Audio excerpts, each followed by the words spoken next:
DNA मित्रों, बंगाल में बाबरी बनेगी, हैदराबाद में बाबरी बनेगी, बिहार में बाबरी बनेगी, लेकिन क्या अब अरुणाचल प्रदेश में भी बाबरी बनेगी? मित्रों, ये गंभीर प्रश्न है। गंभीर इसलिए है क्योंकि भारत के पूर्वोत्तर में मौजूद अरुणाचल प्रदेश चीन की सीमा से सटा हुआ हमारा महत्वपूर्ण राज्य है और यहां खतरनाक स्तर पर घुसपैठ की खबरें आ रही हैं और मस्जिदें बनाई जा रही हैं। अरुणाचल प्रदेश में अवैध रूप से घुसे बांग्लादेशी घुसपैठियों और अवैध मस्जिदों की संख्या लगातार बढ़ रही है और इसको लेकर स्थानीय लोगों में आक्रोश भी बढ़ता जा रहा है। यहां भी बाबरी जैसी मस्जिदों की बाढ़ आने का खतरा सता रहा है और इसी वजह से कल इंडिजिनस यूथ ऑर्गेनाइजेशन यानी APIYO के नेतृत्व में स्थानीय लोगों ने 12 घंटे के बंद का ऐलान किया है।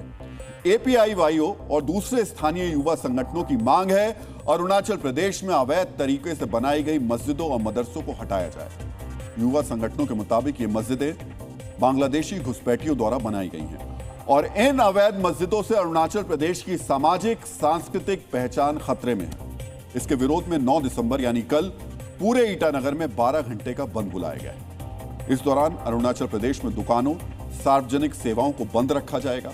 अरुणाचल प्रदेश की राजधानी में पिछले कुछ वर्षों में 12 से ज्यादा अवैध मस्जिदों और मदरसों का निर्माण किया गया है। डीएनए मित्रों, समझ रहे हैं आप, भारत के कोने में चीन के बॉर्डर पर मौजूद अरुणाचल प्रदेश, जहां शायद आप में से कई लोग अभी तक घूमने ना जा पाए हों, वहां भी बांग्लादेशी और रोहिंग्या घुसपैठिए पहुंच गए हैं। ये घुसपैठिए यहां मस्जिदें बना रहे हैं, आबादी बढ़ा रहे हैं और डेमोग्राफी बदल रहे हैं।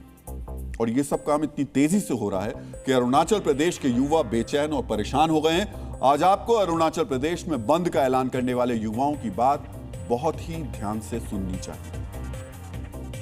आपियो का स्टैंड ये है लीगल को और इलीगल को लेकर। यहाँ में हम लोग एक पॉइंट रखा था, जो illegal construction of Jama Masjid and पंजाकाना, इसको हटाओ बोल के सरकार को, कि लीगल को हम नहीं बोल रहे, इलीगल इमिग्रेंट्स लोग बांग्लादेशी से हो, रोहिंग्या मुस्लिम से, इसको हटाओ। जब बाद में आपका स्टेट नहीं बचेगा, आपका लैंड नहीं होगा तो फायदा नहीं है ना। जब बांग्लादेशी लोग कैप्चर कर देगा तो, और हमारा तो ग्रोथ कम है। पब्लिक का ये बनकॉल है, ये 9 दिसंबर में पब्लिक का बनकॉल होगा।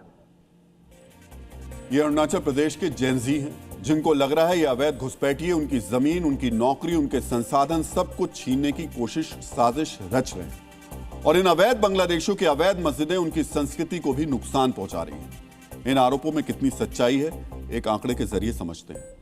1970 में अरुणाचल प्रदेश में मुसलमानों की संख्या सिर्फ 842 थी, जो उस वक्त अरुणाचल प्रदेश की कुल आबादी का 0.18% थी।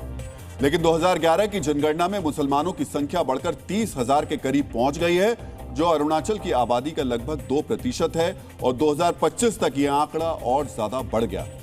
यानी अरुणाचल में मुसलमानों की आबादी तेजी से बढ़ी है।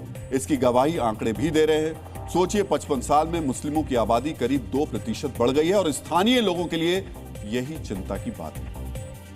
अब अरुणाचल प्रदेश के युवा अपने यहां बनाई जा रही अवैध मस्जिदों में छापा मार रहे हैं, यहां पर अवैध बांग्लादेशियों की पहचान कर रहे हैं और अवैध मस्जिदों की जानकारियां जुटा रहे हैं।